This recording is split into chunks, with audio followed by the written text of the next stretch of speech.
World news के sponsor हैं स्वागत, अदरक, लहसुन और मसाले 100% प्योर एंड हाइजीनिक। अस्सलाम वालेकुम, आदाब। मैं हूं खलील फरहाद। शुरू करते हैं वर्ल्ड न्यूज हेडलाइंस के साथ। सऊदी अरब के शाह सलमान बिन अब्दुल अजीज ने यूएन इजलास में किया वीडियो लिंक से खिताब। ईरान की तरफ बढ़ाए दोस्ती के हाथ, कहा मज़ाकरात से पैदा होगी एतमाद की फिजा।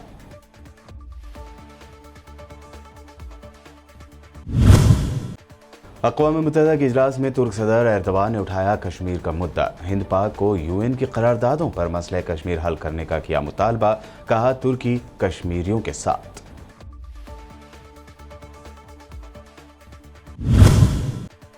फ्रांस के साथ सबमरीन डील खत्म करके ऑस्ट्रेलिया ने अमेरिका से किया था मुआहदा। भड़के फ्रांसीसी सदर मैक्रोन से बाइडन ने की बात, अपने सफीर को दोबारा वाशिंगटन भेजेगा फ्रांस।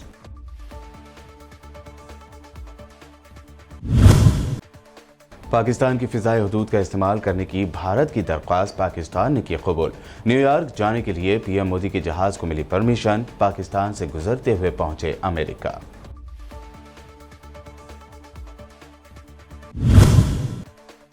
पेगासस जासूसी स्कैंडल मामले में मोदी सरकार को लगा झटका। सुप्रीम कोर्ट ने जांच के लिए बनाई एक्सपर्ट कमेटी, अगले हफ्ते जारी किया जाएगा हुक्म।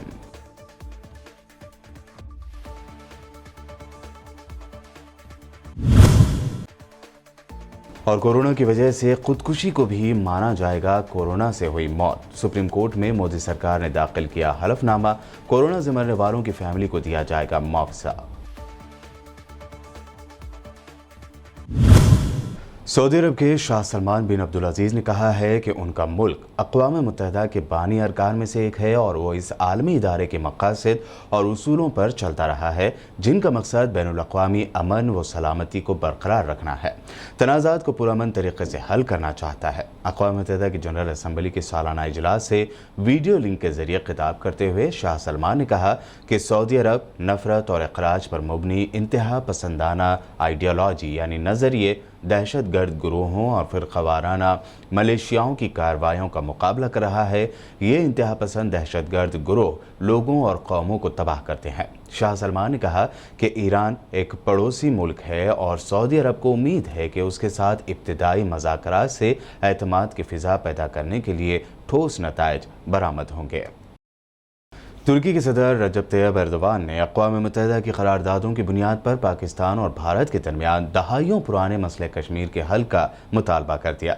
मीडिया रिपोर्ट के मुताबिक अक़वाम मुत्तहिदा की 193 रुकनी जनरल असम्बली के 76वें इजलास से खिताब करते हुए एर्दवान का कहना था कि हमारा मौक़िफ़ यही है कि फ़रीक़ैन के दरमियान मज़ाकरात और अक़वाम मुत्तहिदा की मुतल्लिक़ा करारदादों के फ्रेमवर्क के तहत कश्मीर में 74 बरसों से जारी मसाइल को हल किया जाए। उन्होंने कहा कि मसले कश्मीर के हल के लिए तुर्की कश्मीरियों के साथ है। 5 बड़ी ताकतों के अलावा भी दुनिया बहुत बड़ी है। तुर्क सदर का कहना था कि हम समझते हैं कि दरपेश चैलेंजेस के बावजूद दुनिया में इंसाफ का फ़रोग़ मुमकिन है। हम मिलकर ऐसी दुनिया बना सकते हैं जहां अमन, इस्तेहकाम, खुशहाली और खुशियां हों। ऑस्ट्रेलिया के साथ सबमरीन डील के मामले पर अमेरिका और फ्रांस में कशीदगी के बाद अमेरिकी सदर जो बाइडन और फ्रांसीसी सदर इमैनुअल मैक्रोन के दरमियान फ़ोन पर कांटेक्ट हुआ। ज़राए के मुताबिक फ़ोन पर बातचीत के बाद फ्रांस ने अगले हफ्ते अपना सफ़ीर वापस वाशिंगटन भेजने का फैसला कर लिया है, जबकि दोनों सुदूर बेहतर मुशावरत यानी बातचीत का अमल शुरू करने पर भी रजामंद हो गए। बता दें कि ऑस्ट्रेलिया ने फ्रांस से मुआहदा तोड़कर अमेरिका से सबमरीन खरीदने का फैसला किया था, जिसके बाद फ्रांस ने नाराज़ होकर अमेरिका और ऑस्ट्रेलिया से अपने सफ़ीर वापस बुलवा लिए थे। इराक भेजे गए साबिक अमेरिकी फ़ौजी ने अमेरिका के साबिक सदर जॉर्ज बुश को सरेआम आईना दिखाते हुए उनकी औकात दिखा दी। अमेरिका के साबिक सदर बुश की तकरीर के दौरान एक अमेरिकी नौजवान ने उठकर उनके खिलाफ अपने शदीद गुस्से का इजहार किया। ये अमेरिकी नौजवान जो 2003 में इराक भेजा गया था, उसने जॉर्ज बुश को भरे प्रोग्राम में ज़ोरदार अंदाज में कहा कि तुम झूठे हो, तुम्हारे एक झूठ की वजह से लाखों इराकी और बहुत से अमेरिकी फ़ौजी मारे गए, इसके लिए तुम्हें माफ़ी मांगनी चाहिए। तुमने 9/11 के वाक़े और इराक के राब्ते के सिलसिले में झूठ बोला। तुमने इराक में आम तबाही फैलाने वाले हथियारों के बारे में झूठा दावा किया। तुमने मुझे इराक भेजा और मेरे कई दोस्त वहां पर मारे गए। तुम कई इराकियों के कातिल हो, तुमको माफ़ी मांगनी होगी। When are you going to apologize for the million Iraqis that are dead because you lied. You lied about weapons of mass destruction. You lied about connections to 9/11. You lied about Iraq being a threat. You sent me to Iraq. You sent me to Iraq in 2003. My friends are dead. Joshua Castile. You killed people. You lied. You lied about WMD. A million Iraqis are dead because you lied. My friends are dead because you lied. You need to apologize. Apologize. Iraq में अमेरिकी फ़ौज के 2 काफ़िलों पर हमले हुए हैं। ज़राए की रिपोर्ट के मुताबिक अमेरिकी फ़ौज के एक काफ़िले को सूबे बाबुल में हमले का निशाना बनाया गया। इस हमले की जिम्मेदारी असहाब कहफ नामी गिरोह ने कबूल की है। एक और अमेरिकी फ़ौजी काफ़िले पर हमला बगदाद के यूसुफिया इलाके में हुआ। इस हमले की जिम्मेदारी भी असहाब कहफ गिरोह ने कबूल की है। असहाब कहफ नामी ये ग्रुप अब तक इराक में अमेरिकी फ़ौजी काफ़िलों पर होने वाले कई हमलों की जिम्मेदारी कबूल कर चुका है। रमला में एक फ़लस्तीनी कैदी यहूदी डॉक्टरों की लापरवाही के बाद जाँ बहक हो गया। फ़लस्तीनी अल-यौम की रिपोर्ट के मुताबिक हुसैन मसालमा कल रात अपने खालिक़ हकीकी से जा मिले। इस रिपोर्ट के मुताबिक वो इसराइल की जेल में ब्लड कैंसर में मुब्तला हुए थे, लेकिन यहूदियों ने उन्हें अस्पताल में दाखिल कराने और उनका इलाज कराने से फौरी तौर पर गुरेज किया। ताहम जब उनकी हालत बहुत तशवीशनाक हुई तो उन्हें फरवरी के महीने में इसराइल के हदासा अस्पताल में दाखिल कराया गया और फिर 10 दिन पहले उन्हें रमला के अस्पताल में ट्रांसफ़र किया गया, जहां उनकी आज मौत वाक़ हो गई। इस फ़लस्तीनी कैदी को इसराइल के फ़ौजियों ने 2002 में गिरफ्तार करके 20 साल की सज़ा दी थी और उन्होंने 19 साल की जेल काटी थी। सिर्फ 1 साल की सज़ा बाकी थी कि वो अपने मालिक हकीकी से जा मिले। फ़लस्तीनी तंजीमों और गिरोहों ने उनकी मौत की जिम्मेदारी सियोनी हुकूमत पर आयद की है। इसराइल की यहूदी फ़ोर्स ने हरम इब्राहीम के करीब शहर अल-खलील के अल-सहला इलाके में फ़लस्तीनी ख़ानदानों पर हमले किए हैं। खबरों के मुताबिक सियोनी फ़ौजियों ने अल-सहला के इलाके में फ़लस्तीनी ख़ानदानों पर हमला करके उन्हें अपना घर बार छोड़ने पर मजबूर करने की कोशिश की। सियोनी फ़ौजियों ने इस हमले में एक फ़लस्तीनी नौजवान को गिरफ्तार कर लिया। सियोनी हुकूमत के ज़रिए अल-शोहदा रोड बंद करने और अल-खलील नामी नाम नहाज समझौते पर दस्तखत के बाद से गाज़िबों ने अल-सहला इलाके का मुहासरा शदीद करते हुए इस इलाके को फ़लस्तीनियों के लिए बंद कर दिया और उसके बाद गैर कानूनी यहूदी कॉलोनियों की तामीर शुरू कर दी। अफगानिस्तान के शहर जलालाबाद में सिक्योरिटी चेक पोस्ट पर नामालूम हमलावरों ने फायरिंग कर दी। तालिबान अहदेदार ने हमले की तस्दीक की और बताया कि हमले में आम शहरी जाँ बहक हुए। ऐनी शाहिदीन और सिक्योरिटी ज़राए ने बताया कि हमले में जाँ बहक होने वालों में 2 तालिबान जंगजू भी शामिल हैं। उन्होंने मजीद बताया कि रिक्शा सवार मुसल्लह अफराद ने चेक पोस्ट को निशाना बनाया। ये सूबा नंगरहार में तालिबान के अहदाफ पर ताज़ा तरीन हमला है, जो कई साल तक दहशतगर्द तंजीम दाइश का मरकज़ी ठिकाना रहा है। तालिबान ने इस हमले की शदीद मजम्मत करते हुए नामालूम हमलावरों को ढूंढ निकाल कर उन्हें कैफर किरदार तक पहुँचाने का अज़्म ज़ाहिर किया। पाकिस्तान के वज़ीर आज़म इमरान खान ने खबरदार किया है कि अगर तालिबान अफ़गानिस्तान में एक मजबूत और जामे हुकूमत कायम करने में नाकाम रही तो मुल्क खाना जंगी का शिकार हो सकता है। एक इंटरव्यू के दौरान पाकिस्तान के वज़ीर आज़म ने कहा कि अगर तालिबान दीगर अफ़गान जमातों को हुकूमत में शामिल नहीं करेंगे तो जल्द या बदेर उन्हें खाना जंगी का सामना करना पड़ सकता है, जिससे अफ़गानिस्तान अदम इस्तेहकाम और अफरा तफरी का शिकार हो जाएगा, जो उनके बकौल दहशतगर्दों के लिए एक मिसाली जगह होगी। इमरान खान ने यह बात एक ऐसे वक्त कही है जब इंटरनेशनल कम्युनिटी तालिबान से एक ऐसी मजबूत और जामे हुकूमत का मुतालबा करती आ रही है जिसमें ख़वातीन समेत तमाम शहरियों के हुकूक़ को तहफ़्फ़ुज़ हासिल हो। सऊदी अरब के शहर मदीना मुनव्वरा में फायरिंग करने वाली एक लड़की को पुलिस ने गिरफ्तार कर लिया है। मदीना मुनव्वरा पुलिस ने एक महल्ले में फायरिंग करने वाली लड़की और एक नौजवान को गिरफ्तार किया। फायरिंग की वीडियो सोशल मीडिया पर शेयर की गई थी। मदीना मुनव्वरा पुलिस के तर्जुमान हुसैन अल-कहतानी के मुताबिक सोशल मीडिया पर वायरल वीडियो क्लिप में एक लड़की मदीना मुनव्वरा के एक रिहायशी महल्ले में फायरिंग करती नजर आ रही है।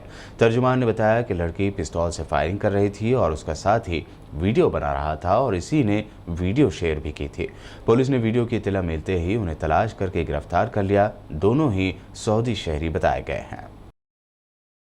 पाकिस्तान ने 3 सालों के बाद वज़ीर आज़म नरेंद्र मोदी को ले जा रहे प्लेन को अपने फ़िज़ाई हदूद से गुजरने की इजाज़त दे दी। ज़राए के हवाले से बताया गया है कि बुध के रोज़ नरेंद्र मोदी न्यूयॉर्क में हो रहे अक़वाम मुत्तहिदा की जनरल असम्बली के इजलास में शिरकत की गर्ज से गुज़िश्ता 3 वर्षों में पहली बार पाकिस्तान के आसमान से गुजरते हुए अमेरिका पहुंचे हैं। हिंदुस्तान ने फ़िज़ाई हुदूद से गुजरने के लिए पाकिस्तान से इजाज़त तलब की थी, जिस पर इस्लामाबाद ने अपनी रजामंदी जाहिर कर दी और इस तरह वज़ीर आज़म नरेंद्र मोदी पाकिस्तान के फ़िज़ाओं से गुजरते हुए अमेरिका पहुंचे।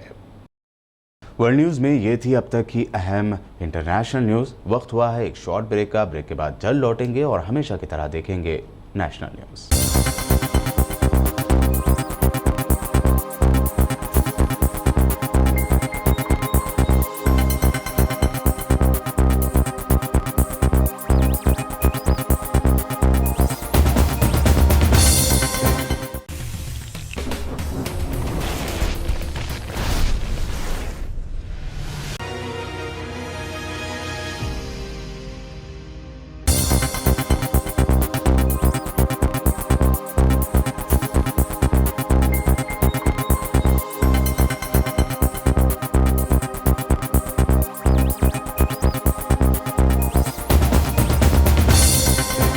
ब्रेक के बाद आइए देखते हैं अब अहम नेशनल न्यूज़। पेगासस जासूसी स्कैंडल में सुप्रीम कोर्ट ने कहा है कि वो मामले की जांच के लिए एक एक्सपर्ट कमेटी तश्कील देगा। अगले हफ्ते ज़िमन में हुक्म जारी किया जाएगा। सीजीआई ने एक केस की सुनवाई के दौरान कहा कि हम इसी हफ्ते हुक्म जारी करना चाहते थे। वो एक्सपर्ट कमेटी बना रहे हैं, लेकिन कुछ अरकान ने पर्सनल प्रॉब्लम से इस कमेटी में शामिल होने से इनकार कर दिया है, इसलिए इस मामले में देरी हो रही है। सीजीआई एनवी रमना ने यह बात सीनियर वकील सीयू सिंह से कही है। सीयू सिंह पेगासस मामले में भी दरख्वास्त गुजारों की जानिब से पेश हो रहे हैं। कोविड-19 यानी कोरोना की वजह से खुदकुशी करने के मामलों को भी मरकजी हुकूमत कोविड से हुई मौत मानेगी। मरकजी हुकूमत ने सुप्रीम कोर्ट में हलफनामा दाखिल किया है। कोविड से मुतासर होने पर कोई 30 दिनों के अंदर खुदकुशी कर लेता है तो इसे कोविड से हुई मौत माना जाएगा। ऐसे में कोरोना से मरने वालों की फैमिली को मुआवजा दिया जाएगा। पिछली सुनवाई में सुप्रीम कोर्ट ने मरकजी हुकूमत को कहा था कि वो कोरोना से मरने वालों के सर्टिफिकेट से खुदकुशी को बाहर रखने वाले अपने अहकामात पर दोबारा गौर करे। अदालत ने रिपोर्ट पर इत्मीनान जाहिर करते हुए कुछ सवाल भी उठाए थे। दरअसल कोरोना से मौत होने पर फैमिली को मिलने वाले मुआवजे की रकम के लिए कोविड-19 डेथ सर्टिफिकेट ज़रूरी करार दिया गया है। गुजरात में बड़ी मिकदार में ड्रग पकड़े जाने के इशू पर कांग्रेस ने पीएम मोदी समेत अमित शाह और मोदी सरकार को भी तनकीद का निशाना बनाते हुए कटहरे में ला खड़ा किया है। कांग्रेस ने अपने ऑफिशियल ट्विटर अकाउंट पर इस ज़िमन में 2 ट्वीट किए, जिनके साथ हैशटैग दम है तो जवाब दो बीजेपी यूज़ किया गया है। अपने पहले ट्वीट में कांग्रेस ने लिखा कि अफगानिस्तान से ड्रग स्मगलिंग होना नेशनल सिक्योरिटी के साथ खिलवाड़ है, यह कोई आम मामला नहीं है। पीएम मोदी जवाब दें, गुजरात के रास्ते ड्रग स्मगल करने के गंदे खेल के पकड़ में आने के बाद कार्रवाई कहां तक बढ़ी है। अपने दूसरे ट्वीट में कांग्रेस ने लिखा कि मुल्क में समंदरी बॉर्डर्स के जरिए से ड्रग स्मगलिंग होना नेशनल सिक्योरिटी पर सवाल खड़े कर रहा है। इससे सेंसेशनल मामले में जांच एजेंसियों को ड्रग माफियाओं के साथ साथ उनके असली आकाओं का पता लगाना चाहिए।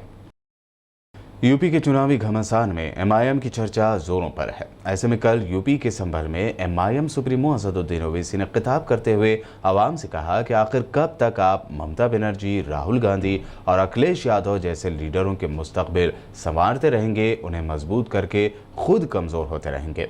उन्होंने अपील की कि आप हमारे साथ आओ, हम बीजेपी को हराएंगे और आपको ताकतवर बनाएंगे। वोट तो हमारा ले लेंगे, राज वो करेंगे, और जब असदुद्दीन ओवैसी हिस्सेदारी की बात करेगा तो कहेंगे कि नहीं वोट का बंटवारा होगा। अब आप मजलिस की मुखालिफत में सुनेंगे, नहीं बंगाल में क्या हुआ था, बंगाल में सब एक होकर वोट किए। मैं पूछना चाहता हूं जो लोग बंगाल की मिसाल देते, बताओ क्या बंगाल में पुलिस के रिक्रूटमेंट का एप्लीकेशन दिया गया? 1000 मुस्लिम बच्चियों ने 1000 मुस्लिम बच्चियों का दरखास्त एप्लीकेशन रिजेक्ट कर दिया गया। क्यों? क्योंकि उनके वो हिजाब पहनी हुई थी। हिजाब पहनी हुई थी तो ममता बनर्जी की सरकार ने उनका एप्लीकेशन रिजेक्ट कर दिया। कब तक आप ममता, अखिलेश, राहुल या फिर बीएसपी के नेताओं के मुस्तकबिल को संवारेंगे? कब तक आप इनको ताकत देंगे और खुद कमजोर होते रहेंगे? मैं आपसे अपील करने आया हूं कि हराएंगे जरूर बीजेपी को इंशाअल्लाह, मगर ताकतवर होकर आएंगे। जब तक आप अपने बच्चों के बारे में सोचो, आने वाले 20 साल के बाद ये मासूम बच्चे जब तुमसे सवाल करेंगे कि बताओ तुमने हमारे लिए क्या किया, तुमने हमको कमजोर करके क्यों छोड़ दिया, क्या जवाब देंगे आप कि हमने इस सपा के लीडर को नेता बनाया, कांग्रेस के लीडर को नेता बनाया, बीएसपी के लीडर को नेता बनाया? तो तुम्हारी बेटी और तुम्हारा बेटा तुमसे सवाल करेगा कि अब्बा घर में चिराग नहीं जलता, खाने को खाना नहीं है, स्कूल को जाने के लिए फीस नहीं है। और याद रखिए, जब तक आपके पास सियासी ताकत नहीं आएगी, आपके हमारे मसाइल हल नहीं होते। ये भारत की इस जलसे के दौरान उन्होंने अपने घर पर हुए हमले के जवाब में मशहूर शायर मरहूम राहत इंदौरी के अशार पढ़ते हुए अपना रद्द-ए-अमल जाहिर किया। राहत इंदौरी मरहूम का शेर, अगर खिलाफ है होने दो, जान थोड़ी है, ये सब दुआ है, ये सब कोई आसमां थोड़ी। राहत इंदौरी ने लिखा था, अब ये उन बुज़दिलों को जो हमारे घरों पर हमला करते हैं, लगेगी आग, लगेगी आग तो आएंगे घर कई जद में, लगेगी आग तो आएंगे घर कई जद में। यहां पर सिर्फ हमारा मकान थोड़ी है, यहां पर सिर्फ हमारा मकान थोड़ी है। मैं जानता हूं कि दुश्मन भी कम नहीं, लेकिन हमारी तरह हथेली में जान थोड़ी है, हमारी तरह हथेली में जान थोड़ी है। और फिर ये कल बोलने वाले बोले, इसके बहुत मुंह असदुद्दीन ओवैसी अपने मुंह से बहुत बोलता है, बोलते जबान हमारे, तुम्हारे बाप की जबान हमारे मुंह में नहीं है, याद होते। राहत इंदौरी ने कहा कि हमारे मुंह से जो निकले वही सदाकत, हमारे मुंह से जो निकले वही सदाकत, हमारे मुंह में तुम्हारी जबान थोड़ी है। और फिर राहत साहब ने लिखा, जो आज साहिब मसनद है कल नहीं होंगे, योगी आज मुख्यमंत्री है कल नहीं रहेंगे इंशाअल्लाह, जैसे अखिलेश थे नहीं है, मोदी है इंशाअल्लाह कल वो नहीं रहेंगे प्रधानमंत्री। जो आज साहिब मसनद है कल नहीं होंगे, किराएदार है, जाती मकान थोड़ी है। और फिर राहत साहब ने उन लोगों को कहा जो हमको कहते हैं कब्रिस्तान या पाकिस्तान या शमशान, अरे सुनो दीवानो, सबका खून है शामिल यहाँ की मट्टी में, किसी के बाप का हिंदुस्तान छोड़े। झारखंड की राजधानी रांची में बेखौफ बदमाशों ने बीजेपी लीडर का गोली मारकर कत्ल कर दिया है। रांची के ओरम मांझी में बीजेपी एससी मोर्चा के जिला सदर जीत राम मुंडा का गोली मारकर कत्ल कर दिया गया। ज़राए के मुताबिक कातिल किसी बाइक पर आए थे। जिस वक्त बीजेपी लीडर का कत्ल किया गया उस वक्त वो एक प्रोग्राम से वापस लौट रहे थे। हमलावरों ने बाइक पर से ही उन पर ताबड़तोड़ फायरिंग कर दी। फायरिंग के बाद हमलावर फरार हो गए, जिन्हें पुलिस तलाश कर रही है। इस वारदात से रांची में हंगामा मच गया है। बॉलीवुड एक्ट्रेस आलिया भट्ट के मशहूर ड्रेस ब्रांड मान्यवर के कन्यामान ऐड में हिंदुओं की अहम रस्म कन्यादान पर सवाल उठाए जाने का मामला गर्माता ही जा रहा है। सोशल मीडिया पर आलिया के खिलाफ जबरदस्त गुस्सा जाहिर किया जा रहा है। इस ऐड में दुल्हन के रूप में आलिया भट्ट ने कन्यादान के रिवाज पर सवाल उठाते हुए कहा कि क्या मैं कोई दान यानी खैरात करने वाली चीज़ हूँ। बता दें कि हिंदू तहजीब में कन्यादान को सबसे बड़ा दान माना जाता है। हिंदू रस्म व रिवाज के मुताबिक जब बेटी का बाप कन्यादान करता है तो उसके बाद लड़की की ज़िंदगी से जुड़ी सारी जिम्मेदारी दूल्हे को निभानी होती है। बहरहाल आलिया की इस ऐड की वजह से सोशल मीडिया पर दो ग्रुप बन गए हैं। एक ग्रुप आलिया भट्ट के इस ऐड को ख़वातीन को बाख्तियार बनाने की सिमत बहुत बड़ा कदम बताते हुए तारीफ़ कर रहा है, तो एक ग्रुप ऐसा भी है जो आलिया भट्ट को हिंदू धर्म के खिलाफ बताते हुए उन पर इंतहाई भद्दे और धमकी भरे कमेंट कर रहा है। आखिर में हेडलाइंस पर डालते हैं एक और नज़र। सऊदी अरब के शाह सलमान बिन अब्दुल अजीज ने यूएन इजलास में किया वीडियो लिंक से खिताब। ईरान की तरफ बढ़ाए दोस्ती के हाथ, कहा मज़ाकरात से पैदा होगी एतमाद की फिजा।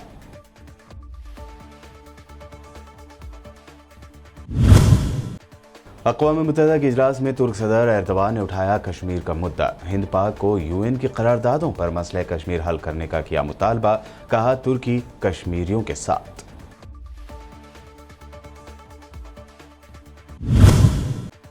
फ्रांस के साथ सबमरीन डील खत्म करके ऑस्ट्रेलिया ने अमेरिका से किया था मुआहदा। भड़के फ्रांसीसी सदर मैक्रोन से बाइडन ने की बात। अपने सफीर को दोबारा वाशिंगटन भेजेगा फ्रांस।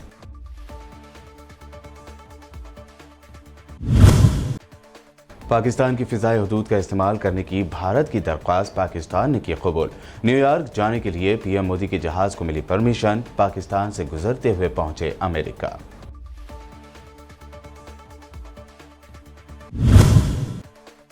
पेगासस जासूसी स्कैंडल मामले में मोदी सरकार को लगा झटका। सुप्रीम कोर्ट ने जांच के लिए बनाई एक्सपर्ट कमेटी। अगले हफ्ते जारी किया जाएगा हुक्म।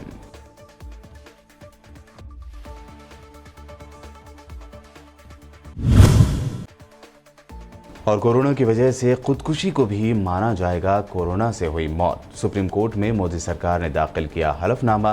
कोरोना से मरने वालों की फैमिली को दिया जाएगा मुआवजा।